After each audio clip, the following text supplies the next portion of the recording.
On this episode, we cover the Joe Rogan Experience 2395 with guest investigative journalist Mariana van Zeller. The No Rogan Experience starts now.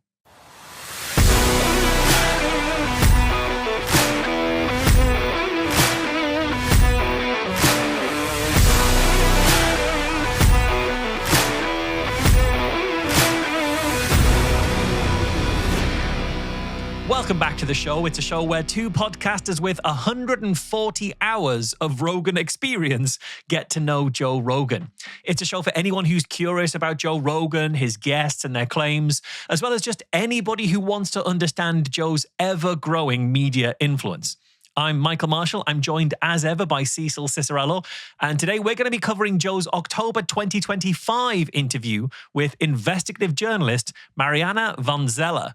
So, Cecil, how did Joe introduce Mariana in the show notes here? I just want to point out that before I get to that, Marsh, in the spirit of investigative journalism, I listened to a full extra episode of her on Joe Rogan's show. You did? You're very diligent. You do the due diligence. You put the extra hours in. It's not I just got to relate this story. Before we get into the episode, This is the best. I normally Marsh is responsible, the responsible one between the two of us. He starts the notes. So what'll happen is we have a topic. Marsh will take the transcript, put it into a file, and then he starts listening and breaking it out into pieces that we can use on our show. He does this we've recorded at this point 48 episodes. I would say a good 40 episodes have Marsh starting the show. On occasion, I start the show, but most of the time, Marsh starts the show. Well, this time, it was over the weekend. I just had some time to jump in, so I decided to jump in and get a head start on Mariana van Zeller. And audience, I chose the wrong episode. Yeah. And I luckily got saved by Marsh because he jumped into the episode just as I was about halfway through it, and he said, "Oh, we're doing that one, huh?" And I thought, oh, that's a very nice British way of saying, hey, fuck up, you did the wrong thing. Well, one of the reasons we did this one is because one of our patrons, I think, got in touch when we were asking about what might be interesting to say this is an interesting one because Mariana disagrees with Joe on some stuff here. Yeah. And so when I was asking you, we're doing the other one, and you were like, oh, good, because there's nothing in that one. This is an episode with not a lot going on. Yeah, in the one that I listened to before this, there's nothing. There's it's just her and Joe talking about the show that she does, Traffic. There's really not a lot of contention, but in this episode there was. And before I get into too much of the episode, let me answer your question on how she is introduced in the show notes, Marsh. Mariana van Zeller is the host and executive producer of National Geographic's Trafficked with Mariana van Zeller. Check out her new podcast, The Hidden Third, and also more content on their new YouTube channel, and then they link the YouTube channel. Okay, and is there anything else we should know about Mariana van Zeller? She is an honest-to-goodness, real, actual investigative journalist. Yeah. She has a master's in journalism from Columbia University in New York. She won a Peabody Award in 2009 for the OxyContin Express. Her show Trafficked has won an Emmy for outstanding video journalism and outstanding crime and justice coverage. And she's also an immigrant, having dual citizenship in America and Portugal. She speaks 5 languages fluently. She seems to be a pretty incredible person all around. Yeah, she does seem pretty great and an unusual guest for Joe to have on, given the types of things that we normally cover. So what did they talk about? So they talked a lot about immigration, which is what we're going to cover in our main event today. And then they talk about scams and drugs, OxyContin, fentanyl, militias, pig butchering scams, remote viewing, and a little dash of astrology. They will do that. Okay, before we get to the main event, which is going to be all about immigration, that's where they have some kind of contentious back and forths. Before we get to that, we want to say a huge thanks to our Area 51 All Access Pass patrons. Those are definitely an AI overlord, Blue Ridge True Crime Podcast, Dr. Andrew Gibson, the online physics tutor, Angie Matke, Mike Fish, Carissa Gunderson, Slightly Bardfast, Stargazer 97, the Fallacious Trump Podcast, Chunky Cat in Chicago, Punches Nazis, Grotius, The End of All Things, Scott Laird, Am I a Robot? Capture Says No, but Maintenance Records Say Yes, Darlene, Stoned Banana, 11 Gruthius, Laura Williams, no, not that one, the other one, Cindy Lynch, Yes, that one. Fred R. Gruthius, whose name is always in capital letters. I must, every time I enjoy that. It's like Fred is shouting his support from the rooftops, and I enjoy that an awful lot. Don't thank me, your show is just worth investment. Billionaire oligarchs, normal names, and okay, I think I've overdone the bit. Just call me. So they all subscribe to patreon.com/No Rogan. You can do that too. Every one of our patrons will get early access to our episodes. They'll also get a special patron-only bonus segment every single week. And this week, we're going to learn just how much Joe loves astrology and how quickly a guest that I respect can break my heart. You can check that out at patreon.com/No Rogan. But now it's time for our main event.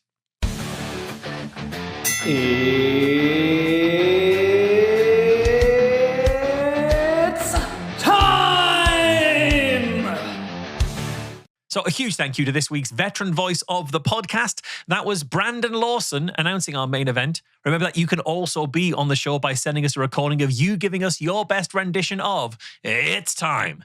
You can send us that at noroganpod@gmail.com. And remember to include how you want us to refer to you on the show. So one of the reasons why we're covering this is very specifically because there is I don't want to call it contentious because it isn't as contentious as you think it might be. What I think it is like a very big departure from Joe's normal talk on immigration because of the person who's sitting across from him. So there's very often we'll hear Joe Rogan talk about immigration in a pretty bad light. On occasion, he'll mention something that I think he's okay with asylum, or if he was in another country, he would make his way here. We've heard him say those types of things before, but we've never heard him cornered on immigration like he is in this episode. And she does such an interesting and good job of pressuring Joe in the right places to make him agree with her. And so we're going to spend some time listening to her discuss immigration with Joe. Now, this is a person who has traveled the world and has been to many different places in the world, covering very specifically crime in the world. Much of her show is based on crime. So this is a person who has spent a lot of time in those places. And so she's speaking from a position of authority that I think Joe has to respect. So here's their beginning of this discussion. It's a little bit before the immigration stuff, but it starts talking about Antifa. Right. If you become aligned with the left, like Jimmy Kimmel was like he was like mocking the president for saying that Antifa's not real. Antifa's not. That's so crazy to say. I know it's a Democrat talking point currently, but it's dangerous for you and for everybody else to say because they are real. They're real, and they're anarchists who are committed to overthrowing capitalism. Yeah. They want to destroy the Western government. And a lot of them are retards. A lot of them are just like goofy kids that got lost in the system, and then they found like a gang, like a lot of gang members. Like that's the same kind of thing. You find a community, and all of a sudden these people are yours, and they're real, and also they're willing to fight for something, and there's like a lot of passion involved in it. So it's kind of exciting. And then you also realize corporate society is fucked up. Yeah, United Healthcare, that is kind of crazy that you spend all that money on healthcare and you get fucking nothing. And then when you do have something, they deny your claim. Like, what is going on? Yeah. And is fucked. And so they don't know where to turn. And so they get involved with a bunch of people that are doing stupid shit, and they light Starbucks on fire. Right. Or they, but a lot of it's funded too. That's the other thing. The reality is a lot of these, I don't know about the funding part of it. So I've organized and funded. I've spoken to Antifa. I've done stories on militias. It was one of the stories we did this last season. And it was important for me when we did that story. I've been wanting to do, there's rising militias, a rising threat of militias everywhere in the world, but particularly here in the United States. And we also filmed in Brazil because it's a real problem there. And I knew from the start that I didn't want to just do right-wing militias, that it was important to also do left-wing militias. So we spent time with a group that operates on the border, a right-wing militia that operates on the border, and was basically trying to catch illegal immigrants. And then we also spent time, just a few miles away from that group. There was another group called the Black Cat Rifle Group that is a left-wing militia. And it is to me, what was so scary was that they existed because of the other side. Like they existed because the other side exists, right? Yes. And none of them understood that one would become stronger, the stronger the other would become, and that this was all going to end not well for any of us. So I think this is a really interesting exchange because it starts here with Joe doing his normal thing of going off on Antifa from a position of ignorance and assumption. And he's just talking about what he sees on social media and the various kind of culture war talking points around people like Jimmy Kimmel. And first of all, he's saying like, okay, there's a little bit of a sense that he's trying to give some space there to say people are angry, people are upset with health insurance companies, people are upset with capitalism. But he still kind of dismisses them as crazy or ignorant by saying they get into the wrong crowd of people and they don't know what they're doing and they end up kind of doing these protests and stuff. So that's kind of where he is. But then he makes this bold assertion that actually they're also quite well funded.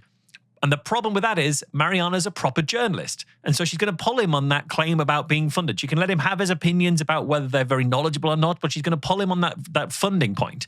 And so she talks about the realities of it because she knows what she's talking about. This is the kind of thing she's been around. And she's not whitewashing it. And I think it's interesting that she says, again, still trying to sort of say stuff that Joe would not outright reject, talks about there being militias against militias, how they're in opposition, because Joe will never raise, when it comes to Antifa, what the fa is anti when it comes to Antifa. Yeah, right. He never does that. As far as Joe's concerned, Antifa kind of just rose up. They're not opposed to anybody in particular.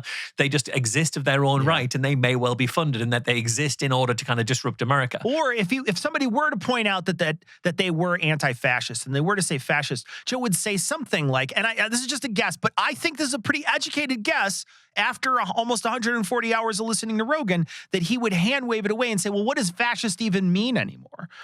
I think he would say something like that. Even if he did get to the fascist part, I think he would just dismiss it.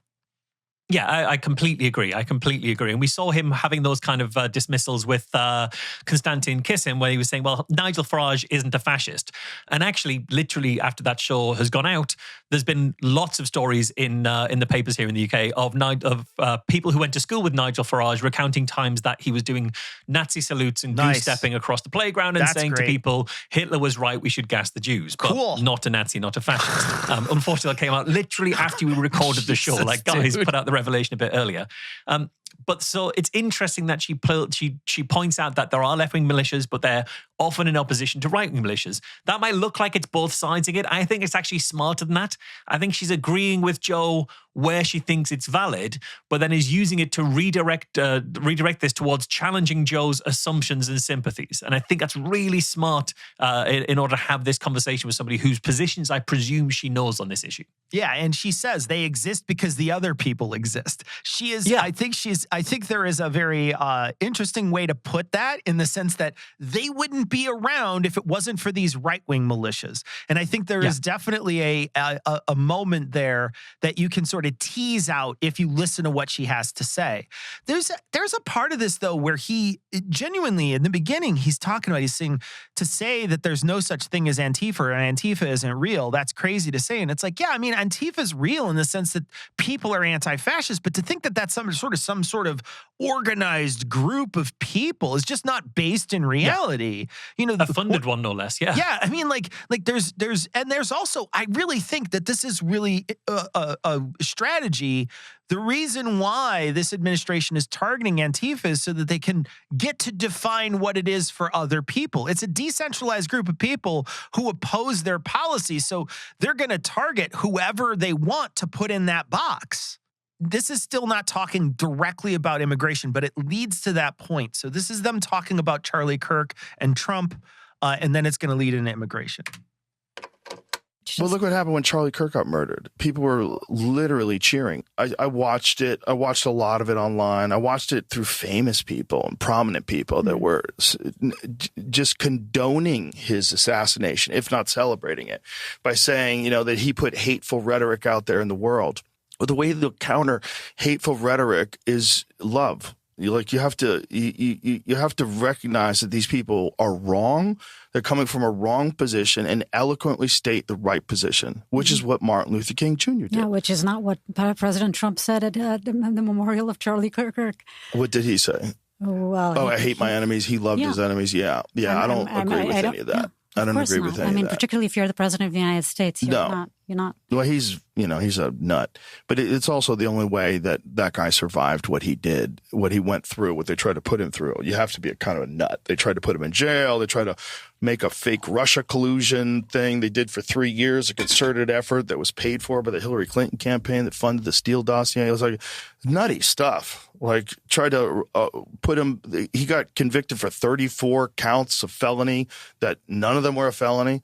It was misdemeanor bookkeeping errors because he was paying off a lady he had sex with. Like, you got to be a nut to get through that and not have any feeling about it at all and just brush it off your shoulder. So yeah, he's fucking crazy. I don't think that's because he's crazy. That's not why he's crazy. I think he's no. I'm saying he is crazy, period. Yeah. And that's how he got through all that. Right. That's the only kind of person that gets through that and gets to where he is today. You have to be kind of crazy. Right. I don't agree with any of that, like hating my enemies and going after my enemies. There's a part of this where he's talking about how the people were celebrating Charlie Kirk's death, and they were saying they were celebrating it by saying he put hateful rhetoric out there. Someone saying that someone put hateful rhetoric in the world isn't celebrating anything. They sound like they're condemning hateful rhetoric. So I'm really sorry that they didn't do that while worshiping the guy you want them to worship who put it out into the world and have some sort of state-sponsored mourning period where we have to mourn this very specific person. But, that guy put a lot of hateful shit out into the world. And if somebody calls him on that, it doesn't protect him just because he's dead or how he died. Yeah, exactly. And look, there were some people who celebrated his death. There were some people who were laughing about it and things. And because that is the case right across the board when everything happens. You can find people who are going to do that. It's not necessarily reflective of what the average person actually thinks. Joe says he watched all of that and he watched it through famous people. I think what he means by that is he watched when certain accounts went trawling to find examples that they could use to say that this is someone celebrating Charlie Kirk's death and then amplified that in their particular account. So people like Libs of TikTok. I don't think Joe was going to Twitter and saying, I wonder what Whoopi Goldberg has to say about Charlie Kirk. I'll just go and check that out. What he means is he saw the stuff that filtered to him through social media, through the social media outrage bubble that he's built around him. But I think it's really, really interesting that in this, Mariana challenges Joe directly by he's saying about we need love, we need to be just challenging hate with love, and she brings up what Trump said in response to Charlie Kirk's murder. She's the one who introduces that out of nowhere as a way of pointing out that this is something that you say you believe, but here is an example of someone you really respect doing the opposite of that. So yeah, Joe is all about what celebrities might have said, but he's completely overlooking what the most powerful man in the country said about it. And she calls him out on that. And I think that's a very smart and quite a ballsy thing to do on his show. And what's really interesting is his response to that, which is to hand wave away all the bad things he's done. And instead, whatever didn't kill him made him stronger, right? Whatever didn't take Trump down made him stronger. It made him into the person he is today. And that's how he gets through all this, is because he's technically crazy because of all the craziness they inflicted on him. He's immediately trying to judo this to point out that the reason why he's like this is because of the other side. Not that he actually is a criminal who actually paid off. He's someone who paid a porn star to be quiet about sleeping with him with campaign money. And this is something that I think just put Biden in this situation, right? Look at how much he flipped out over Biden having contacts with someone in another country, how Hunter Biden was head of a company that happened to have contacts with Ukraine, all the different wire and things they spread around to try to implicate Hunter Biden and implicate Joe Biden as these criminals. Think about if they were to do something like this. Think of how Joe would never let it rest and how he would constantly bring it up. And in this case, he's just like, they weren't actually felonies. Like, he didn't even get, like, even though they are felonies and he was charged with 34 felonies, they aren't actually felonies. Those are just like misdemeanors. It's not a big deal. Yeah, a bookkeeping error. It wasn't a bookkeeping error. He was hiding the fact that he was paying hush money. And the reason he was paying hush money is because he knew if that story, that reality had come out during the election, it would have influenced voters and perhaps changed their mind if they knew the truth. So he paid money to hide that truth. It wasn't bookkeeping. It was election interference, essentially.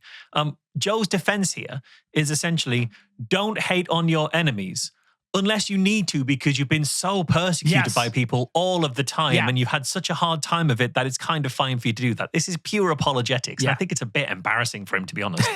It is a little embarrassing. All right. So now we're getting into immigration, and we're not skipping any tapes. So we just talked about Trump, and now he's going to start talking about immigration in response and how this administration is handling immigration and how they're handling deportations. And this is where the conversation leads. So no tapes skipped. They just finished talking about Charlie Kirk and Trump, and this is the next bit.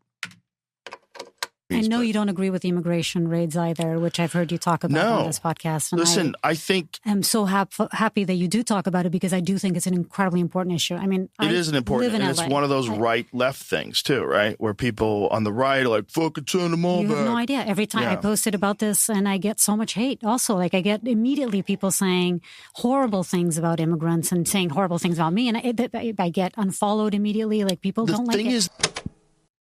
I think this is so smart. We were literally, she pointed out what Trump had said to Joe. Joe did his defense of Trump, but then got to, I don't agree with any of that. I don't agree with hating my enemies or going after my enemies.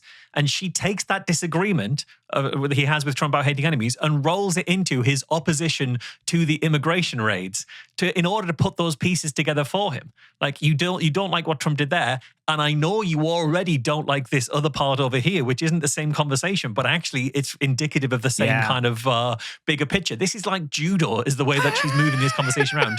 And what's particularly interesting and very smart is that she brings it up while praising him for his stance on this. You know, she's saying, and I know you don't like the immigration raids. I know you've talked about that. She's giving him praise for having disagreed with Trump on this. And the thing is, his stance on those raids, we've seen, is inconsistent at best. That's a very But she's not acknowledging the times that he's actually kind of fine with it or going to whitewash it. She's really sticking to it's great that you disagree with stuff. I agree with you that these raids are really bad, aren't they? And how far it goes. And he takes that and he takes the ball and he runs with it. It's really, really interesting. He got him in risk control. All she had to do was get him in risk control, and then she's got him. What is really eye-opening is go to the comment section on this on YouTube and see how many people in his audience think immigration is pure evil. They think it's awful. They think multiculturalism is evil. Look, I can't tell you these are real people. I will just say their comments. I don't know if it's a person. I don't know if it's a bot. I don't know what it is. But there are thousands of comments on the top that are upvoted or up-thumbed that are the highest rated comments that you can see tons of people who essentially hate this person who's on, Mariana van Zeller, hate that Joe, they say Joe rolled over for her. There's just this ton of hate for immigration. And since I'm the investigative journalist that I am, I also listened to another version of this show, which was an earlier show. And when I watched that other show, Marsh, you look at those comments, they are glowing about Mariana. They are absolutely, this is the kind of show Joe needs to have more often. This is a real investigative journalist. This is a person telling it like it is, et cetera, et cetera. So you can see the moment that they bring up one of these talking points, that's when things flip. That's when things turn. That's when the audience turns against her. And you can even hear her say that I get unfollowed immediately. People don't like it. People don't like it when I talk about this stuff.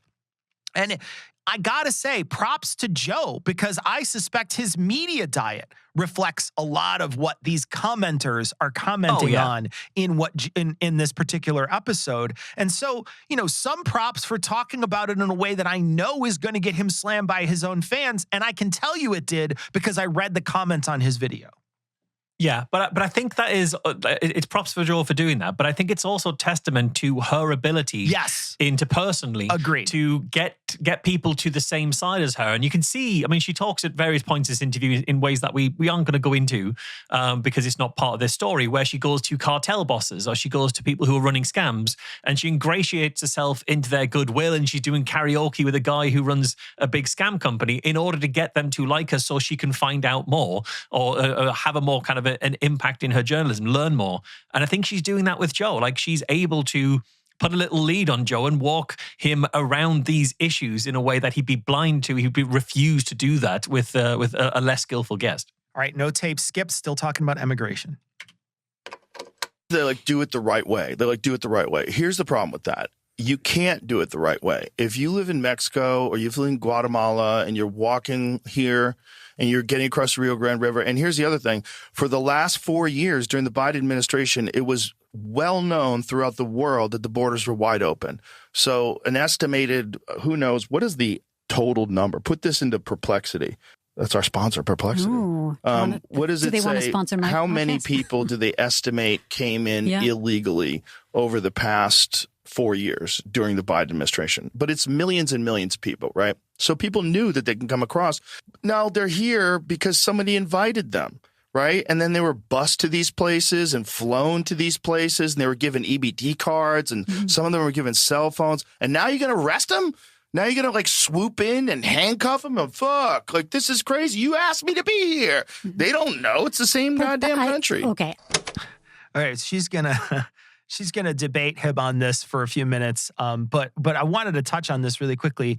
He's saying that everybody in the world knew that the border was wide open during Biden. The border was not wide open during Biden. That's a lie. People were able to get asylum. They can't do that now, so they're not coming to the border as much. They can't get asylum through this process. In fact, we're arresting people outside their court dates that have applied for asylum in the United States. So we are not we're not valuing asylum seekers, and we're not that contract that we've entered into with asylum seekers, we've broken. So other people around the world who are in hardship, who would normally come to the United States for help, cannot do so now. So don't pretend that it was open borders. It was, they saw someone who might be sympathetic to them and they came here, and now they see someone who 100% is not, and then they stopped coming. Yeah, exactly. And the thing is, because Joe's been warmed up in the right direction here, he's now on the line of these immigration raids are unfair. And he's the one leading these conversations. She's not having to feed him this kind of stuff. He's saying he can recognize the unfairness. Now, admittedly, he's saying that people were brought here, they were invited here, they were bussed around, they were given this, they were given that. He's still on this line of they were brought here by, you know, powerful elites in order to essentially weaken democracies. He's still doing that. But he isn't blaming the immigrant here. He's not talking about swarms and overloads and mass migration as the fault of the immigrant themselves, of the migrants themselves. And I think that is a marked difference. He's now seeing these people as human because he's been warmed up to that by the way she's talking about people. There's also a trend with Joe to continue asking AI, Perplexity, his questions. Yeah. He's got a question. Put this into Perplexity. AI is going to find whatever it can, and then the thing is that you actually can't discern whether or not the AI gave you good or bad information. You don't know. So you ask it for something, and then you can't decide whether it's good or bad. So what you do is you rely on your own biases, and then you decide whether or not it's good or bad information based on your biases. So, and we've seen this happen where Joe will say something like, put this into Perplexity, it puts it in there, and then he'll hand wave it away if it doesn't agree with it. He'll say, oh, well, that's bullshit. Yeah. Of course that's bullshit. Well, how could it even know? But then when it does agree, he's like, yeah, absolutely. This confirms what I was saying. And so AI is, especially for him, is turning into a confirmation bias machine, and it's revving it up. It's basically giving him free reign to have as much confirmation bias as possible. Yeah, I mean, imagine if AI did all of that, but sang it to him in a really soulful voice. There is no way that's his kryptonite. He'd just accept everything. He would then be singing it to his guest with hard eye contact the whole time. Yeah. It'd be crazy. I listened to the Brett Weinstein episode recently, and he did exactly this. He played the same song for Brett Weinstein really? as well and started talking about it. God, Jesus. it's everywhere. Yeah, he loves it too much. Stop. It just can't stop himself. Absolutely loves it. Okay, so we did skip a couple minutes ahead where they were sort of ticky-tack arguing about different things, but they jump into reasons people may come to this country seeking asylum and the reasons we allow them to have for seeking asylum. Jamie, can you look this up? It's political, religious. There's like 5 reasons why people can be persecuted. And so they came to the U.S. They immediately started applying for asylum. And there's 11 million cases backlogged right now of people asking for asylum. Here's Race, religion, nationality, political opinion, membership in a particular social group. Yeah. So just those 5 things. Yeah. Interesting. So political persecution also involves imprisonment, torture, or threats of violence. Huh. Yeah. What's the numbers? 10.8 million. This is it says encounters, though, where they crossed and were stopped. But it also goes on according to the Trump administration's, well, let me say this. According to someone I spoke to at the Trump administration, they said they believe it's 20 million over 4 years. Oh, I don't think I think that number is highly exaggerated. Well, this says, in addition to these apprehensions and encounters, officials reported an estimated 2 million gotaways, individuals who were detected crossing the border illegally but evaded capture. Combining these figures suggests roughly 12.8 million total unauthorized border crossings or attempts during the Biden administration. So not 20, but 12.8. Yeah, that's still quite a bit. It is crazy to me that it's like 2 weeks later or something, Elon Musk is on the show, and Elon will say, the reason why people are getting asylum here is we allow economic asylum. And Jamie literally looks up the 5 reasons why you can apply and how we will give you protected status. And he doesn't challenge Elon on that at all. No, absolutely not. And it's literally, as you say, 2 weeks later. And given that we've already covered the Elon Musk conversation, it is worth like juxtaposing these two. This one, I think, is the benefit of talking with someone who actually knows what they're talking about. You know, she's a journalist who spent time on the ground really talking with people about the real issues, and she's informed of it. So when Joe says, you know, there's 20 million, she can say, I don't think that's true. I think that's exaggerated, because she knows enough about this issue to be able to question these things. Yeah. And also, she is an immigrant. It's worth bearing that in mind. But her understanding of immigration is markedly different from the next immigrant that Joe talks to about this subject, which is Elon Musk. So the question is, why are their understandings so comprehensively far apart? I think it might be a bit to do with economic status. Yep. And it might also be a bit to do with where they migrated from, and what assumptions they face with the accent they have, for example. I think that's why Elon and Mariana have very different perspectives of immigration, despite both being migrants themselves. And what their media diet is, right? You have Elon Musk, who's literally just gulping Twitter down all day. You're going to have some really distorted views. What's really interesting is if you go to the comments, very specifically about this section, look at how they attack her for dismissing this number, and they'll put in something like she says, oh, I don't think that's right, and then doesn't prove it, and they're going after her. And I'm like, Joe doesn't prove anything ever. Joe never has that rigorous, but they expect if someone were to say this to him and dismiss his point, that they need an intense amount of proof. Let me read to you the proof that is on the screen when he's talking about it. This is Perplexity he has typed this into. So Perplexity at the top of the screen lists the links. So I followed these links. I had to zoom in and enhance and do my best CSI to figure out what they were following. But I did type up the names of the articles, and Google found them relatively quickly for me. So here's the articles that Perplexity linked for its answer to Joe Rogan's question. And here they are. The name of this article is The Biden Border Crisis. It's by Senator John Cornyn. He's a senator for Texas. And so it's, of course, going to be a very slanted argument about how bad Biden was on the border. The next one is Statistics on Unauthorized United States Immigration and U.S. Border Crossings by year. And this is a USA Facts. This one seems to be a little more, a little less partisan than the other ones. The other two come directly from these are directly from the Homeland Security House website. The first one is Startling Facts Fact Sheet, Biden and Harris border crossing still wreaking havoc at border and in the interior. And then a month later, I think a month later, basically the exact same stat line, but a new title on it. Startling Stats Fact Sheet, fiscal year 2024 ends with nearly 3 million inadmissible encounters, 10.8 total encounters since fiscal year 2021, Committee on Homeland Security. So they are basically this is like opening the Republican fire hose and shooting it in your face. That's where Perplexity is getting its answer from. So understand that if Joe is just punching these things into Perplexity, it's spinning it up based on even the terminology that it's asking. It's spinning up these particular things because it's finding similarities in language between the senator's website and the House fact sheets.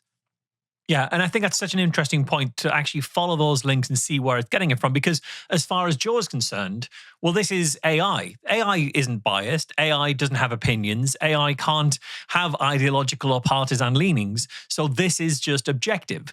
But actually, as you point out, all AI is doing is ingesting a range of fairly partisan sources in that case and synthesizing those into its own version of it. But this isn't kind of objective. I also think it's interesting as you point out that the commenters are saying, why doesn't she prove her fact? Joe proves her fact. Joe says it's 20 million. She says, I think that's exaggerated. I think it's lower. And then when they go through the work, even Joe's work comes out at 12 million, which isn't 20 million. Yeah. So, Joe proves that he's wrong. She doesn't need to. She doesn't need to. You're right. All right. So we are skipping forward a tiny bit here. And they're talking about how people that are undocumented can vote in our country. This is Joe's point. Right. A lot of people voted for Trump because they thought that he was going to go after the criminals. I think very unfortunately, a lot of this stuff is political. And the fear is the both sides fear, right? So I don't know if you know this, but Minnesota Governor Tim Walz, who was running for vice president, he just passed. You also had him on, right? No, I did not. They just passed something in Minnesota where illegal immigrants are allowed to have driver's licenses and vote, which is kind of crazy.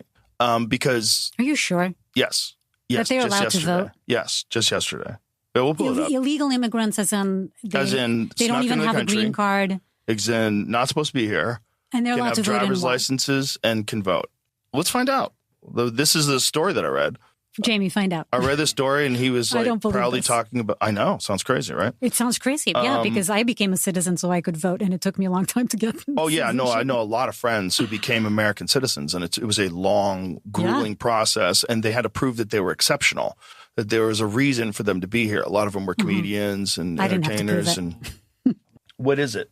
What are the facts of the case? Walz passed a legal immigrant vote, and it was all over Twitter like a couple of days ago. Tim Walz has not passed a bill. Okay, driver's licenses. That was something that happened in 2023, it said. Yeah, but there was something that just happened a couple of days ago. Find it. Yeah, I'll find it. Illegal. I have to say I find it very hard to believe. Me too, but not. What a great way to end that. So good. I want to jump in here before you go, Marsh. I just want to say, do you remember the story where he was attacking California because they were he somehow blamed California for people who drove trucks crashing into other people. And he said it's because they can't get enough truck drivers out there. Of course, completely ignoring the fact that California doesn't issue trucks to people. It's people who own businesses give trucks to people, and they are the ones who should be checking their credentials, et cetera. But he blamed California for it.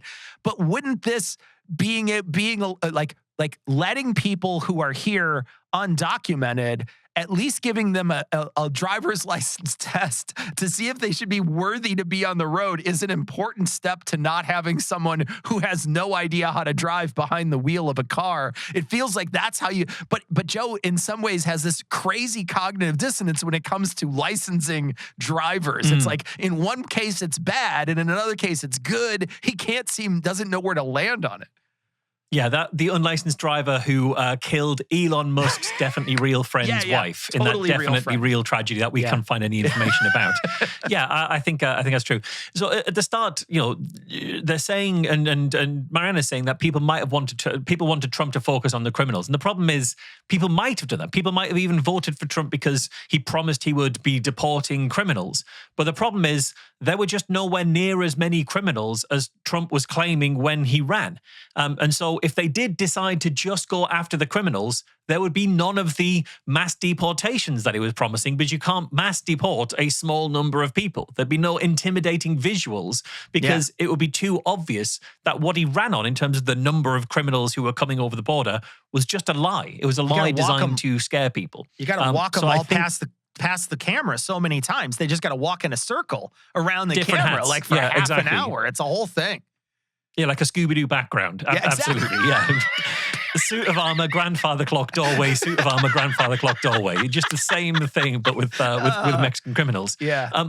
Okay. But again, what's interesting there is it is excellent that she challenges him on this here, and she pushes back. He says this is true. She's like, I don't think that's true. It sounds crazy. It sounds crazy because I don't think it's true. Look it up, Jamie. I don't think it's true. Like, she's very clearly pushing back, and she's pushing back because she's informed here and he isn't. So she's asking, clarify it, back it up, tell me more. Because obviously illegal immigrants can't vote in elections. If you're in the country illegally, and you know you're in the country illegally, the last thing you do is to walk into a government building and give them your name and address. That is the last thing anybody who's illegal is going to do. It makes no sense. Obviously, this isn't happening routinely, and she knows that, which is why she's asking him, prove it then. Tell me, show me that story. Yeah, because it's a felony for a non-citizen to vote in a Minnesota election, and it's punishable by deportation. So it's a felony if you're a non-citizen. So it's just, you can't do it. You shouldn't do it. You don't do it. It doesn't happen. It's very, very rare that it happens. So it's like the tiniest amount of, if there is any voter fraud, it's the tiniest amount of fraud. And then those people suffer massive penalties if this happens. The reason why Joe heard this is it was a back and forth on the Minnesota House floor where a Republican was asking a hypothetical question. And he was asking the question from GOP, this was sort of GOP lawmakers, on whether or not the state driver's license for all law could allow more people to use their IDs to register to vote on the same day voter registration, right? Because in our country, you're just not automatically registered to vote. You have to go get a registration to vote. And often states will allow you to have this when you go get your license, your driver's license or your state ID, they'll ask you, would you like to register to vote? And then you could say yes, because they have all your information. And then they could just be like, cool, boop, boop, boop. And then you get a voter card in the mail. Well, that makes it easy. But since they're allowing these people to do the driver's license for all, they're like the GOP lawmakers are like, well, will those people be registered to vote? And they say, no, there's a catch in the system that stops them from doing that. They can't actually do that. So they push them on this really tiny hypothetical. And I'm not going to read the exchange. I'll leave the link. You could read it if you want. But essentially in the exchange, they're pushing them on this hypothetical. They're like, well, what if? Well, what if? Well, what if? And finally the guy's like, yeah, I guess if it does get through our checks and balances, then there's no real way to recall that vote. Once a vote gets through, there's no way to actually recall that vote, but it doesn't happen, so it's not anything to worry about. And that's what was amplified. That's what was on Twitter. They found this tiny little segment of a fight between a Republican and a Democrat in a House floor in Minnesota that they could amplify to show that voter fraud was real. Yeah, yeah. And look, this is what happens when somebody who gets their news from Twitter outrage sits down with someone who actually makes the news by getting people's real life stories firsthand and understanding what's going on. And again, compare this conversation with the one that we analyzed from Elon Musk, who again gets all of his opinions from Twitter outrage and is on very much the same line as Joe on all this stuff. All right, so they're going to continue talking here. This isn't skipping any tape. They jump into talking about the census. Because I think that what I was getting at is a lot of the reason for wanting an open border is congressional seats. Because one of the things about when you do a census, it doesn't count how many people are citizens. It counts how many people. And so you can get extra congressional seats if you have more illegal immigrants in your city. And you have much more political power that way. But why do you get more seats if they can't vote? It's just how it works. It's just how it's the way our census is set up. So the way a census is set up, it's just counting people. It's not counting people that are legally here. The census. Okay. Yes. So the census is how they dictate the amount of congressional seats. Here's what was going around Twitter. Okay. Minnesota elections confirms non-citizens can vote with driver's licenses. October 14, 25. This is it. State hearing, Minnesota Director Elections Paul Linnell testified that non-citizens holding driver's licenses under the 2023 Driver's Licenses for All law can register to vote and cast ballots by affirming eligibility, as the ID verifies identity but not citizenship. Secretary of State Steve Simon noted that such voting is illegal and rare, with post-election adults identifying discrepancies for prosecution, including 59 potential cases in 2024 that they the testimony has prompted Republican demands for voter roll audits and reforms coinciding with federal lawsuit against Minnesota for incomplete registration data. So at the very least, this is opening up the door for people that are non-citizens to vote. And it seems like they're confirming that non-citizens with this driver's license can vote. That it can be consequence of it. It's not not the goal of it. But it's not also the goal. It's a consequence that can happen. It is a consequence of it. But I don't think it's purposely done. I mean, I think that it's trying to make it easier for people to vote, and unfortunately, it's a little bit like the rehab scam, right? You're trying to make it easier for Native Americans to get health insurance, but guess what? Then there's people who are going to abuse that opportunity or that. Most certainly, and that's what's happened. That seems like what's happening here. That's a very charitable way of looking at it. Maybe, but What are you trying to say, Jimmy? I don't understand. It says that they can register to vote, but the next line says that the voting is illegal. Yeah, it's illegal, but they can register. But they could do it if they wanted to. I also want to point out, too, if you go to this section while they're looking at this, they put the screen in the corner. They go through the trouble of putting the screen in the corner, and this is about a 1:10 in the actual video on YouTube. But they blur the screen out for some reason. So the screen is completely blurred out, but it's in the corner and they're looking at it. So I have no idea why that is, but it was blurred out when I went there. I wonder, I'm not sure really. I wonder if it's the kind of thing that they noticed before they put it up that the screen had some personal information about someone on there. Could be. That's possible. Hard to be sure. Yeah, not sure really. What I think's interesting is that she actually seems a bit less certain at the start of all of this. As they're talking, she's like not quite sure about this. And I think that's because she genuinely doesn't know for sure that he's wrong about the census. She's originally from Portugal. She may not know the ins and outs of the American census. A lot of Americans don't know the ins and outs of how the census works. One of those Americans is Joe Rogan. But she doesn't want to declare something that if she's not confident about it. Yeah. Joe has no such reservations. And that's how this conversation is happening here. So she's still being diligent by going, okay, I'm not sure. And she's asking questions to try and understand it because she genuinely just doesn't know initially off the top of her head from this. Yeah, and Joe's synopsis is like 100% bad faith, shitty synopsis of how it's working, right? They can do it, and if something slips past the goalie and they get a voter ID card, then there's a chance that can happen, but they would arrest that person, and then so it's like this big, long, difficult thing for it to happen, and it doesn't seem like it's happening. They mentioned that it's very infrequent, and this sort of plays into a lot of Joe's stances when it comes to certain Republican talking points is that the fact that it can happen is the biggest problem. We find this when he talks about trans bathrooms a lot, right? There's a possibility that something bad can happen, so therefore we need to stop it, and this is bad, and this is evil, and this is why I'm so against it. And you're like, there's a possibility somebody can cheat. Yes, absolutely. But we can't live our lives taking freedoms away from so many different people just so you can feel secure. Yeah, absolutely. And you say that this is very rare, and it is. They bring the numbers up there. They're talking about 59 potential cases. So that's not even 59 proven cases. Now, I checked this, there were 3.25 million votes cast in Minnesota in the 2024 election. 59 votes from those 3.25 million is 1/1000th of a percentage. And those are potential cases, not proven cases. So let's say that every one of those 59 turn out to be something illegal and fraudulent going on. It means you've changed the needle by 1/1000th of a percentage. So way too small to actually do anything at all. And I had a quick check. So I tried to find some of the statistics on this. I found a website of election fraud put together by the Heritage Foundation. They seem Heritage good. Foundation is a right-wing conservative think tank with an incentive to find and amplify every single case of voter fraud that they can. Even with that, there were no cases of proven voter fraud in Minnesota in the 2024 election.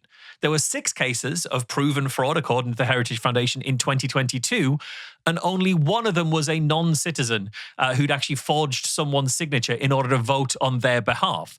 The other 5 were convicted felons who were voting who weren't non-citizens. So even the Heritage Foundation found nothing from 2024, and the closest they could find was one case in 2022. That is how bad this got. Well, I think maybe what we could do is attribute the Heritage Foundation's actions on this to creating no voter fraud in our country. All they had to do was just, it was now they have Project 2025. There's negative voter fraud in our country. So it's perfect. This is exactly what I was hoping for. Okay, so this is a really interesting part. They're talking about taxes and immigrants. Right, because these people are probably not paying taxes. And if you could make them citizens, you know how much more money you would make? Right, but they do pay taxes, you know? Sure, for buying things. No, and not for only for property buying taxes. things. Oh, for income tax. For income, they actually pay income taxes. Right. Do they file for income taxes, or do they get income taxes removed from their paycheck? Can you check that out, Jamie? I read about this recently because it's something that so many people, it's often used by the right, how these people are here and they don't pay taxes. That is actually not, it's millions of dollars a year that undocumented immigrants pay in taxes. I'm sure. Not only in sales, but also in income taxes. And both with the fake Social Security numbers they get, but also I think there's something that well, you probably have to have that for certain jobs, right? Fake Social Security numbers. But I think there's a way also that they figured out that people are here while they're going through asylum procedures or trying to get their green card. But there's still a lot of people that are... From 2016 says $11.6 billion in state of expense. Collectively. Undocumented immigrants. So I would imagine, though, that that's like at the very least less than there would be if everybody was totally above board. You know what I mean?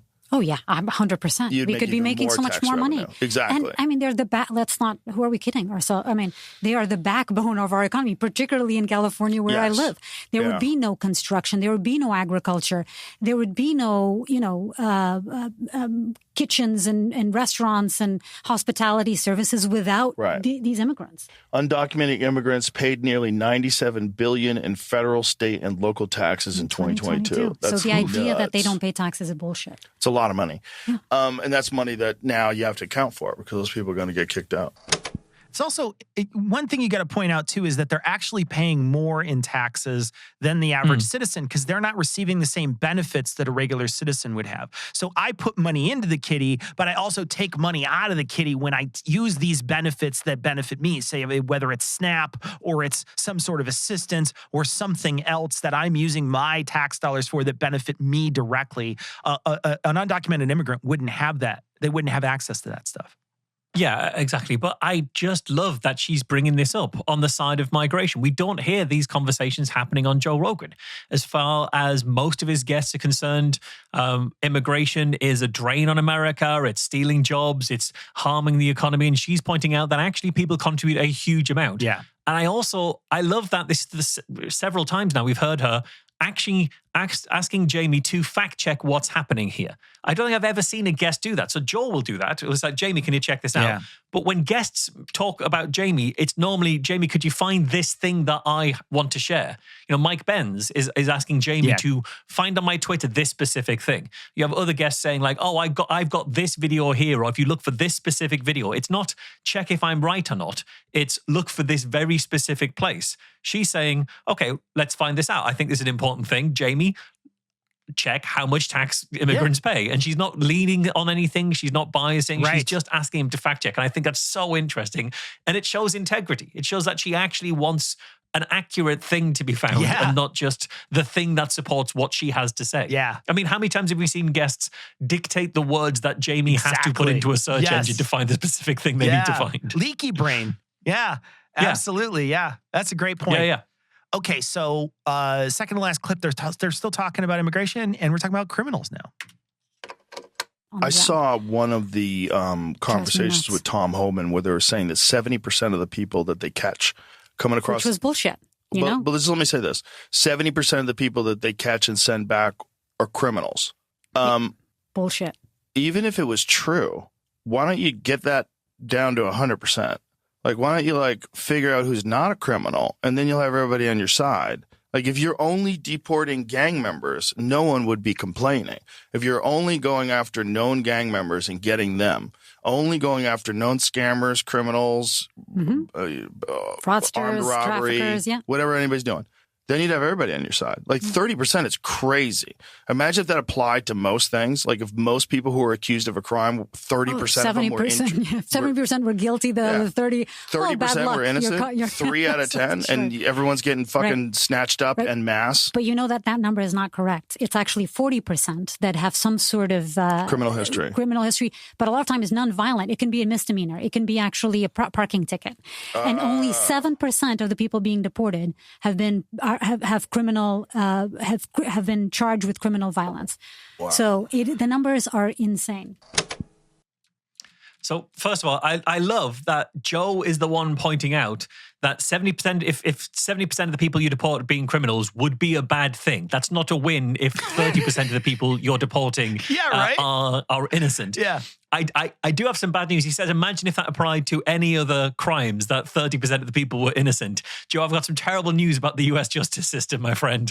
I imagine the percentage of people who are innocent on other crimes probably higher than 30% on a lot of cases.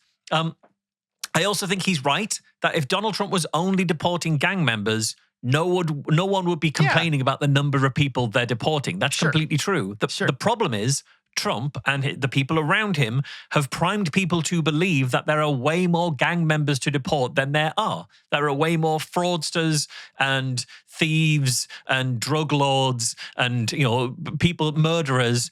The number that he's talked about is way higher than reality. And so their promised numbers are impossible without vastly expanding what counts as a criminal. And even then, just picking up anyone else that they feel like, which is what they've been doing in these ICE raids. Joe is right that 70% of the people you deport being criminals is a bad thing. That should be 100%. But he hasn't really put 2 and 2 together to realize that the reason those numbers are so high is because the Trump administration has promised to deport massive numbers of people. And they can't do that because they're not all criminals, just not even close. They kind of go back on the number. They sort of trying to figure out how many people come here and have a criminal history. So they're kind of bouncing back and forth, and they settle on 7% possibly having criminal violence, but they said something like 40% of a criminal history. I just want to point out that your criminal history can be from a corrupt government that you're fleeing from. So we've talked about why you leave your country, and one of them could be you live in a corrupt system that they have charged you with a crime that you might not have committed. Hey, you could even be in the United States and have that happen to you. So, you might not even be somebody who has committed a crime, but that is something that's on your record in the place that you're fleeing from. You can also enter our country illegally and still still apply for asylum after you do. We're actually required to let you apply for asylum even after you've entered our country illegally. That's part of the Refugee Act. So you're supposed to be able to, as a refugee, come in and do that. So that could also be the thing that you are sort of guilty of an offense of. I mean, some countries, especially countries that are in crisis, make it illegal to leave. And so just by leaving that country, you are now a criminal in your country. That shouldn't stop you becoming an asylum seeker or a refugee, because how else are you going to become a refugee? How else are you going to leave those war-torn places or these corrupt kind of places? And as she says, in Trump's figures, they also include misdemeanors. She says parking tickets. I don't know for certain that it's parking tickets, but certainly non-violent misdemeanors that we wouldn't consider crimes worthy of kicking people out of the country and are not accepting them into a country are looped in because they need to inflate those numbers to hit the targets that they've said, because they prime people to expect mass arrests and deportations. And a lot of people mention you came here illegally and therefore you're illegal and that's why you should leave. It's a civil offense. It's important to point out that it's a civil offense, not a criminal offense.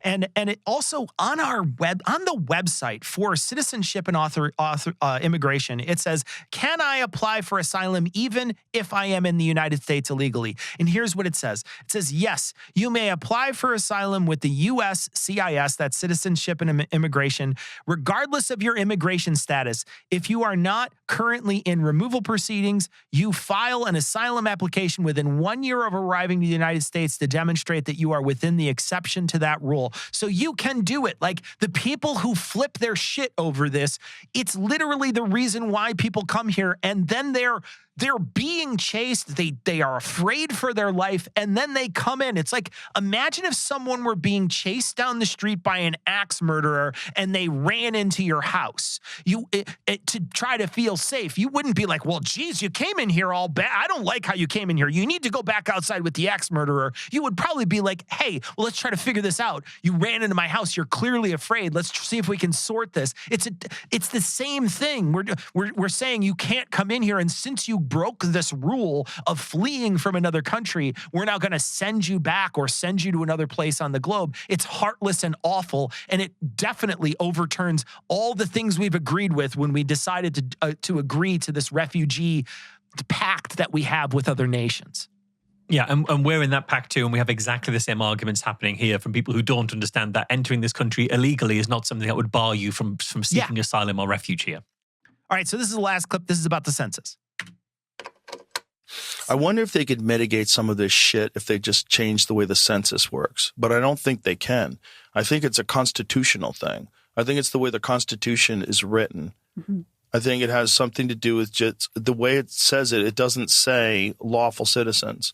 I think it says people living. People living. Which is, kind of, they're people. They're just people. Like people with paperwork or people with not paperwork. Right. We just got to figure out who's a fucking criminal. Yeah. That's it. Yeah. That should be the only thing that everybody agrees on. Which takes money and resources, right? It's a lot harder to do it well. They think that they were moving people into this country politically to get these people eventually a pathway to citizenship, and then they would have lifelong voters. And this is the allegations of why they were moving people to luxury hotels in New York City and paying them and doing it in Chicago as well, where the people that were poor that were living in Chicago were like, hey, we're not getting these resources. Like, why are you giving these resources to people that just came here from another country? And now Joe is basically talking about the Great Replacement theory to this excellent journalist. What he's talking about is people were moved here. They were deliberately moved to other places in order to kind of have lifelong voters. They were moved there to get people a pathway to citizenship in order to change democracy. This, as we've covered on many times in this show now, is Joe believing parts of the Great Replacement theory. And it shows that as much as Joe is going to listen and take cues and follow along in the moment, as he has been throughout this when it comes to immigration, all of his anchors are still deeply embedded in the outrage talking points that he's kind of absorbed from his poisoned social media diet. So she can't shift those anchors. And so for all of this work that she's done to humanize the immigration crisis, and we're going to talk a lot more about humanizing people in the toolbox section, she's done all this work. And as much as Joe has seemed like he's able to follow that work, 2 hours into this conversation, he's back at the Great Replacement theory. People were moved here in order to secure democracy for certain parties. And this is actually, honestly, I think why some of those out-of-context clips that was circulated of Joe being outraged by Trump's immigration raids, I think they missed the point and they misrepresent who he fundamentally is now. Because he will have moments of compassion and humanity, but his baseline is going to return him to being deeply embedded in this conspiracism and being pulled back into the same talking points. Good point. And that's how, he can have this conversation with Mariana, and 2 weeks later, we have the interview with Elon Musk that was so laden with dangerous ideas, it took us 2 full episodes to deconstruct it. Yeah. This is who Joe is, unfortunately. All right, so now we're going to move on to our toolbox section.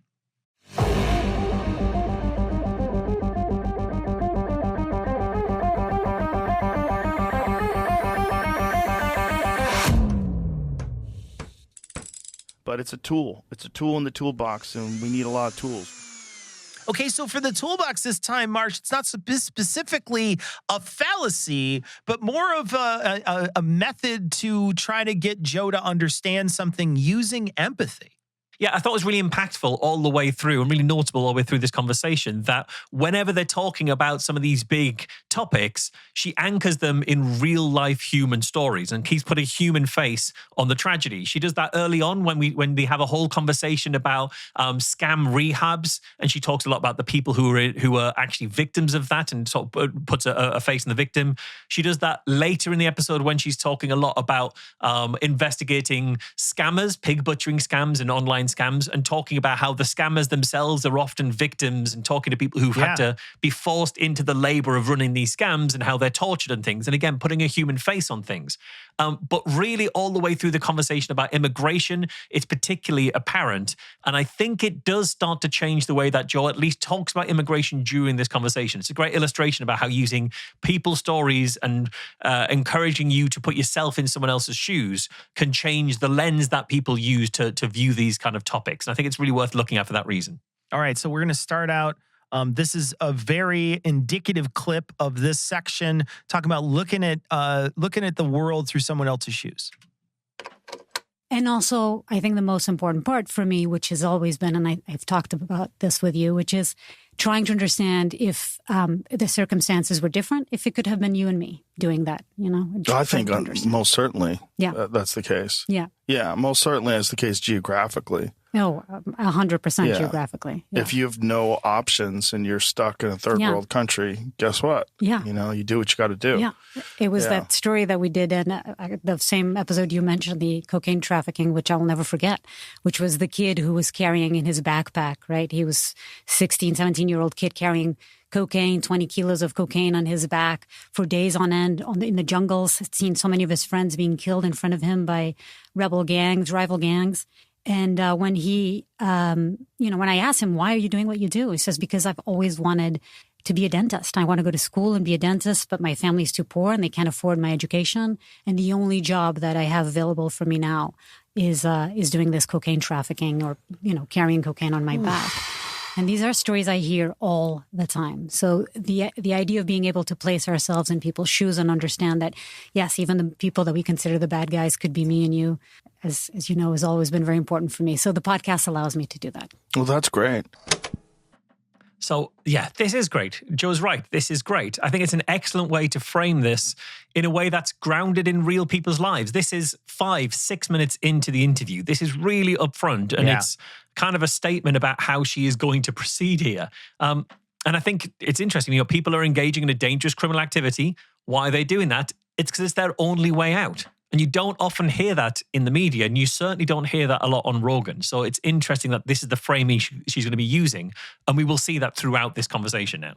Yeah, and I mean, if you just reflect on how America treats criminals in general and how our justice system isn't really a justice system, it's a vengeance system. We don't think about criminals and people who do bad things like this at all in our country. Very, very infrequently do we think about people who don't have a choice or who their life is very difficult and they had to make certain choices to live a life. And so it's a very different perspective. And giving it to Joe's audience, you can tell it was a bitter pill if you read some of these comments. So, all right. So now we teased it in the main episode, and they talked about it a little bit in the main episode. This was them talking about the two militias. There's a left wing and a right wing militia, and she's talking about them in this clip. And so when I was talking to the right-wing group, they said something. When I started talking to the left-wing group, they were giving me the exact same reasons. Yeah. I mean, it was the exact same conversation, but seen from the other side, right? Yeah. And so I said, like, do you not, this is exactly the same thing that the other guy said. And they were like, yeah, we're here. We think in their point was that, and they don't call themselves militias, by the way, the left-wing group, but they didn't like the fact that I called them militias. But they were saying was that, but this is basically a group who trains for what they think is going to be an incoming possible civil war. We talked about civil war with them. Boy. I know. And they said, look, minorities in this country are under attack a lot of times by these right-wing militias, whether they are part of the LGBTQ community or they're, Black or Hispanic, they're under attack. And it's our job to train to make sure that we protect these people that are the most vulnerable in our society. And we have to arm up and train and be ready to fight and go after the other people if we have to. They said they only protect themselves. They only defend themselves, right? But that's the exact same thing that I heard from the other side. It is the exact same thing. That was my point, was that like people like Jimmy Kimmel talking about Antifa not existing, like that's not good for anybody. No, they are real and they are violent. So, yeah, I actually don't mind her talking about how the left-wing militia that she saw, they saw themselves as protecting the vulnerable, and they saw themselves as something that had to be done violently. This is experiences that she's had. She's talking about real people, real conversations she's had. I don't get the sense that she's distorting this or she's trying to both sides it. She's trying to talk about the human side of it. And I think that's kind of important. She's actually had these conversations. She's relaying them accurately. And Joe is shocked. I think it's interesting that Joe is shocked when she says that these people see civil war as coming. And he's like, wow. I don't think Joe is shocked when he hears that kind of rhetoric from people on the right. Like Elon Musk tweets about how civil war in the UK, for example, is inevitable. And Joe isn't shocked about any of that kind of stuff. But when it's left-wing people seeing that civil war is coming, Joe seems shocked. But yeah, she's talking about conversations she's had. People might say this feels like both siding it, but I think this is kind of her recounting the groups she's been around in first-hand experience. So I think that's still worthwhile. Yeah, and I don't feel like it's both siding either, because what she's saying is like she's saying these people are there to protect the most vulnerable, which then says to me that the other side is trying to hurt the most vulnerable, right? Like what it says to me is not both sides. What it says is that there's one side protecting a vulnerable population and one side that's exploiting a vulnerable population. And I don't think it takes much moral intelligence to understand which side is probably not the good side there. So I don't feel like it's the same sort of both sizing we hear from lots of different people. It definitely feels like it's rooted in morality. Yeah, I think that's true. Although I suppose the right-wing militias would say they're also trying to protect the most vulnerable. They're protecting their women and girls is kind of a lot of what we hear. That's fair, yeah. It doesn't feel like from those types of militias that they are, I don't want to be violent, but this is something I'm being forced into. It feels a lot more like, and this is why I get to be violent. Yeah, this is my excuse to be violent. Yeah. They're going to talk more about immigration stories in this next clip. And I have a good friend. His name's Jacob Soboroff. He's a reporter for MSNBC, and he's been covering immigration raids from the beginning. And one of the stories he did, and it's like I love that I'm talking about this because this has become really important for me.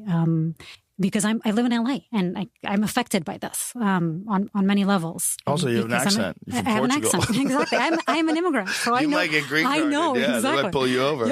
Ask for your papers. They might actually take away my citizenship. But one of the stories he covered, and I think exemplifies what's happening to me right now, is Estela and Nori. This is a mother and a daughter from Guatemala.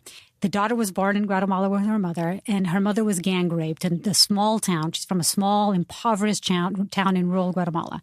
She was gang raped. And the next day, and her daughter watched her being gang raped. And she was violently beaten up. She had blood all over her face. They broke her bones. It was horrible. With her daughter, who was young at the time, watching. And the next day, she decided she had family members in the U.S., and she decided, this is it. I can't live here. And I have to take my daughter to a place that's safer. Her daughter was traumatized, by the way, by now. They came to the U.S. They immediately went and asked for asylum, which, by the way, most people don't know this, but it is completely legal to come to the United States. Whatever way you enter, even if you enter illegally, it is legal to come to the U.S. and ask for asylum. That is not coming to the U.S., entering without papers and then asking for asylum is legal. So even when people say, yes, but you can't do it illegally, you're wrong. It is legal to do so, coming in with no papers and asking for asylum. What are the requirements to request? Persecution. You have to be a victim of persecution, whether it's, cartels. Violence, rape, political. What are the 5 things? It's like. And this was when Jamie looked these things up. This is the clip absolutely. we led into that. And so this is such a powerful personal story. It's an incredibly powerful personal story. It's so hard, even for Joe, to sit there and then deny that these are people who are humans who are being abused and wronged. These are the real stories of some immigrants. And when you give them a face, when you give them a name, when you give them the actual stories and the things they've gone through in their lives, they stop being scare statistics. They stop being cartoon villains. They start being real people, and real people who need help, who need compassion, who need assistance, and who need a home. And I think her doing this to humanize these people has such a powerful effect on this conversation around immigration. You can't still just be they're sending rapists and some of them, I guess, are good people. This is a much more nuanced and more human version of what's really happening. Yeah, and we know the second part of this conversation because we heard it earlier. And this was when Jamie then looks for all these reasons why someone could flee their country and apply for asylum here. And Joe had no argument. It sounds like he's trying to brew up an argument here to be like, well, why, can you come in without? Why would you be able to do that? And then once he hears the reasons, he says, yeah, that sounds reasonable, because it's perfectly reasonable to accept that it's someone who is fleeing their country because they're being persecuted should find some sort of safe haven here in the United States. Yeah, and this is the next half of that story. So the middle gets kind of segued off as to the 5 ways that you can seek asylum, but she comes back to the story and as to actually what happened to those people. Yeah. Here's another thing that people keep talking about is how many people Obama deported. But I think that's not, I think they're saying it incorrectly. Because I think when they say that Obama deported 3 million people, they always use this like as an aha against Trump deportations. I believe Obama's deportation numbers count turnaways. Like when someone makes it to the border and then you send them back. Mm-hmm. Very different. Yeah, I mean, he was nicknamed running the into Home Depot, right, and grabbing people like with a mask over your face, like what we're seeing with ICE. Right. Oh, worse than that.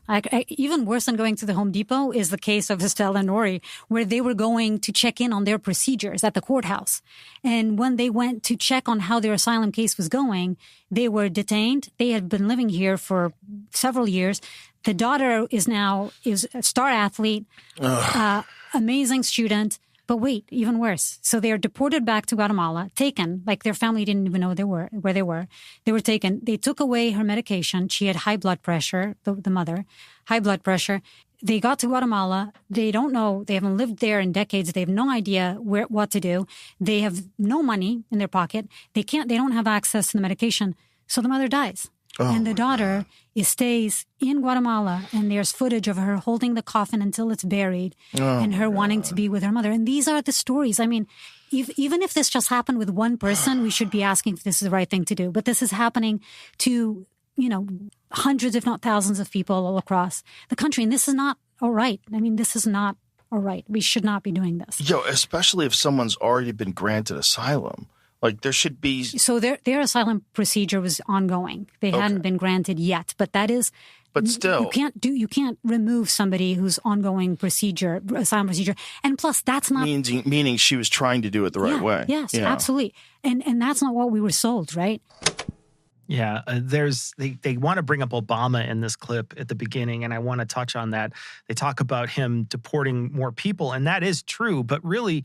The one thing I want to say is that there's a possibility that the reason why more people came here when Obama and when Biden were president is because they saw that there was a possibility that they could feasibly become U.S. citizens and feasibly get away from horrible conditions that they might be being persecuted in because there's somebody there that might help them. That's a very big tone shift from what the Trump administration, even in their first term, Jeff Sessions said out loud, essentially, what we're going to do is we're going to punish them for coming here to try to dissuade them. I'm not even really changing his words that much when I say that's what he meant. He literally said something very similar to that. Like, the reason why we do this is because we want to punish people so that they're afraid to even come to our border.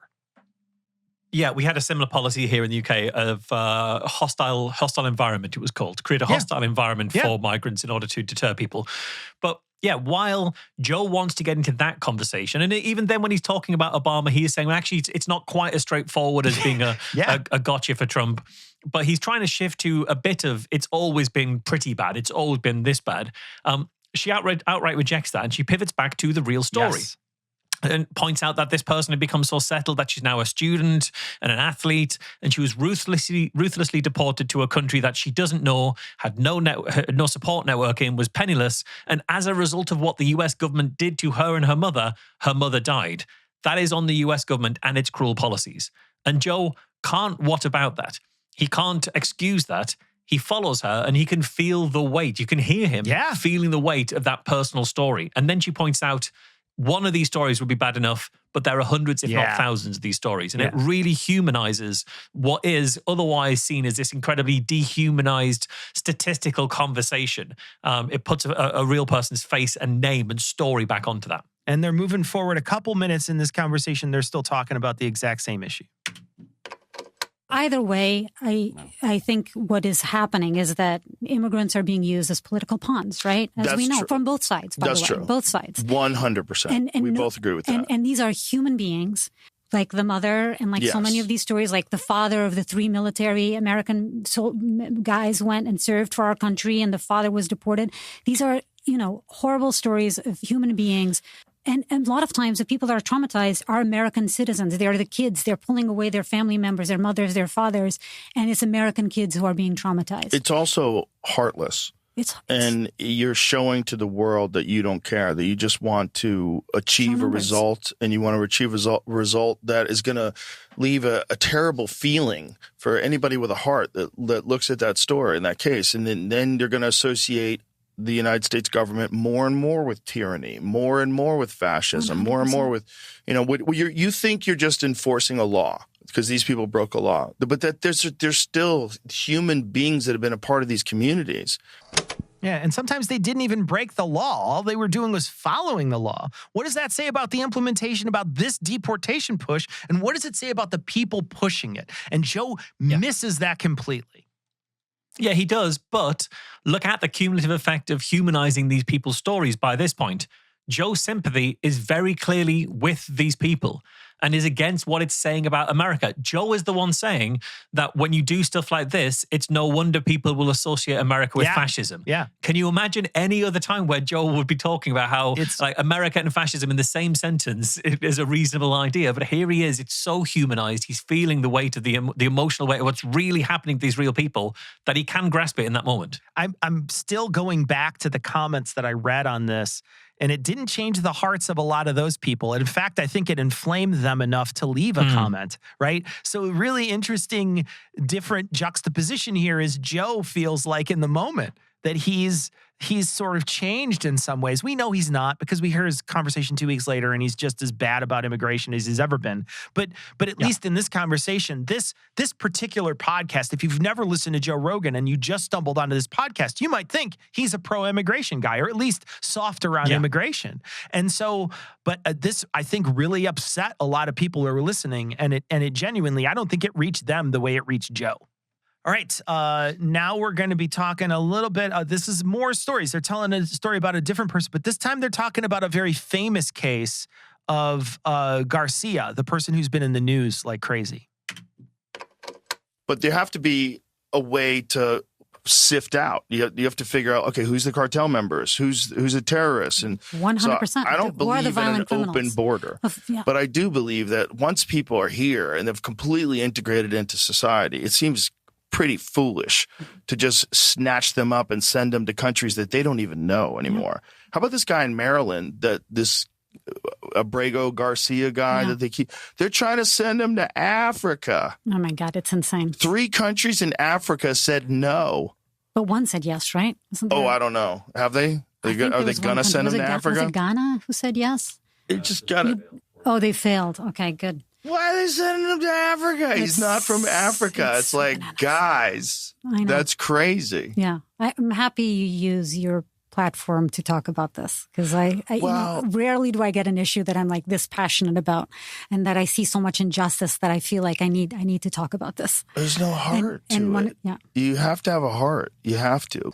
He is so stuck on this Republican shitty talking point about open borders and how we don't vet people. That is such a lie. That is such a bunch of misinformation. We vet people. We sift people out. They literally hire people they call immigration judges. They're not judges in the traditional sense, right? They're not like a judge that would go and be elected into that position or whatever. It's not like that. But they call them immigration judges, and it's their job to sift out people and to vet people and to background check people. And we don't spend nearly as much money in that as we do in enforcement. We spend way more money on enforcement and on like buying fucking Kristi Noem a new jet than we do on getting people who can do this vetting process. But we know this vetting process actually does do this. And if we cared, we would fund those immigration judges more than we would fund the immigration enforcement of catching those people and rounding up people that got through that system. You could stop it on the front end. They don't bother to do that as much. They like to catch it on the back end. Yeah, so I think that's true. But what I think is interesting and why this fits so well in the toolbox is by this point, Mariana's done such a skilled job at humanizing migrants that Joe is the one bringing up outrage stories of people sending people to countries that they've got no links to and how heartless that is. He's the one saying, there's no heart in this. He's the one saying, what about this story and how bad it was and how crazy it was you're sending someone away. Joe is the one providing the human face here because he understands now and he can feel it in this moment. And I think that's testament to how she's managed to humanize this whole issue. This next clip is actually Joe relating a story to her about this. Ed Calderon was telling us a story about a young man who came over here when he was a baby. His family brought him over here when he was a baby. So he doesn't have any paperwork. Mm-hmm. And he was in his 20s. They snatched him up and sent him to Mexico, and he doesn't even speak Spanish. Right. And he's like, fuck you, you're not American. And now why you're did they over snatch there. him? Was it during these raids right now? Some sort of an ice raid. Yeah. They grabbed him and sent him to Tijuana. Right. He doesn't even speak Spanish. It's insane. He's a full-on American just with bad paperwork. Yeah, it's crazy. And the only difference between him and me is that my parents were born here. Yeah, I happen to be born here. I got lucky. And so, by this point, Joe is fully able to grasp what's happening. And he's able not just to bring his own examples of how bad it is, but to then talk about essentially appreciating his own privilege to have been born in America and how that was luck and not an inherent quality. He's almost checking his privilege here. He'd never say it in those words, but he's talking about the luck of being born in America. I think this is remarkable how far he's come in this conversation. Now, he won't stay here, but it shows that you can lead him to this water and make him drink for a while. Yeah, she immigration pilled him. It's crazy. She did. She absolutely did. So this is the last clip in our toolbox section. This is at the very end of the show. They're sort of wrapping up the conversation. At the beginning, they're going to talk a little bit about 3,000 people dying. They're very specifically referring to 9/11. This is where Mariana sort of got her start in investigative reporting. She was in New York during 9/11. So that's what they're referring to at the beginning of this. But this is really just sort of a wrap up of the whole conversation. And what's so sad is that 3,000 people died on that day, right? I'm going to bring it back to drug and alcohol addiction, but 3,000 people die every single week in America from addiction, from drug and alcohol addiction. Yeah. These crises are happening every day, and yes, let's actually unite to do some good and to try to solve problems instead of dividing to try to figure out how to hate more another person. Yeah, and how to separate us all. Yeah. Yeah, I mean, you know that, and I know that, and we both live that way. Like, we can talk in circles about this. What's going on? We need to get the rest of the world on board. We need to get people to stop paying attention to all this shit, right? And just learn how to be nicer. Right. I agree. I mean, you don't have much time in this life. Doesn't last as long as you think it does. No, and just have empathy. It's my main message always. It's just like try to place yourself in somebody else's shoes. Yeah. Don't be quick to judge. Like actually try to understand why these migrants are coming to this country, why these, people are carrying drugs on their backs and excruciating difficult work and dangerous work. Why are they doing it? Right. And why are people scamming? Right. Try to understand why they're doing what they do. And once you understand the root causes, then you can actually make a difference and try to change that and actually have an impact. Absolutely. Which is much harder, right? Much harder to try to solve it that way.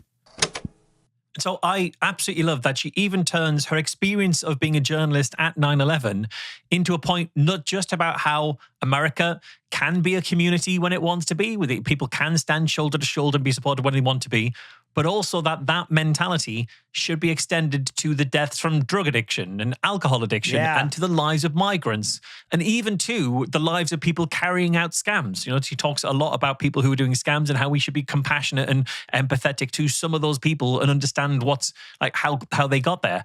And honestly, I couldn't praise this enough. This is very much the kind of stuff that I try and do with skepticism. The reason that the Skeptic magazine's strapline is reason with compassion is because I think it's really important that we understand people and don't just write them off. It's excellent. And in the moment, Joe is on board and Joe can appreciate that.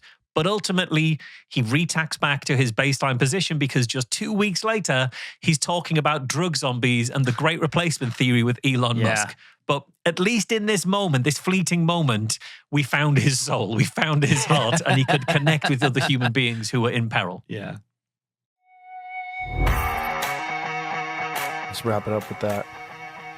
Thank you, sir. Appreciate you very much. You're a beautiful person. Okay, Marsh, end of the show. I think there's a lot of good in here. You find something good? Yeah, I mean, obviously, all the stuff about humanizing people and approaching things with empathy, trying to understand people, all of that I love so much. It's kind of a fundamental underpinning to the work that I've done, the journalistic work that I do in skepticism more generally. So I love all of that. But if I leave that aside, because that's kind of obvious that I would say something like that, there's a whole conversation they have about how scams operate, scams like pig butchering, things like that, and how she went to countries where these scams were operating from, and she went there in person, and how she got the scam runners to warm to her, how she ended up getting like drunk and doing karaoke with people who run major scams in order to get them to speak to her and things, and how she used that in order to find out the awful conditions that people who are tricked into running scams have to endure. All of that was genuinely fascinating work. She's a really interesting investigative journalist, and that's a really, really fruitful area. So yeah, I absolutely love that. I didn't know anything about this person before we started. And after I listened to this episode and I listened to the other episode because of my dedication, I will say that she has turned me into a fan. Like, I think she is kind of amazing. The stuff that she does. I wound up watching part of her series on National Geographic. I turned it on the other day and I watched 2 or 3 episodes of it. And it's excellent. It's really excellent. Now, I get it that it's also very sensationalized. It's really sort of put out there for a wide audience to try to gather people to pique your interest. It's going after subjects that I think some people might find titillating. I understand all of those negative things that happen with certain types of documentaries, but I also recognize too that it's humanizing all of these people who are involved in these really horrible things that are happening around the world. And she does a great job of connecting with those people. That story of her getting drunk with the people who she's trying to interview isn't unique. This happens early on in the first season. She meets with counterfeiters and has a very similar exchange with them where she doesn't have an in, but she just goes out and has drinks with them and eventually gets shown their entire operation. And so she has a way of connecting with people. She's bold. She's sort of fearless in a lot of ways. And I just was really enthralled by her approach, her empathy, and just her power. Like, she's a very powerful person. I think she does a lot of real good investigative journalism. And I loved this episode. I thought this episode was excellent. If Joe wasn't there, it would have been even better. Yeah, and if we could have just skipped where she says she's massively into astrology and completely diminished it. We'll get into it. Other than that, everyone gets one. Everyone gets one. We'll get into it, Marsh. We'll get into it in the gloves off. We will. Well, that's a very good point because that is it for the show this week. But you will be able to access more than half an hour of bonus content every week. And this week, we are going to be talking about her love of astrology. And you can hear that for as little as $1 an episode by subscribing at patreon.com/NoRogan. Meanwhile, you can hear more from Cecil at Cognitive Dissonance and Citation Needed. And you can hear more from me at Skeptics with a K and the Skeptic podcast. We'll be back next week for a little more of the No Rogan experience.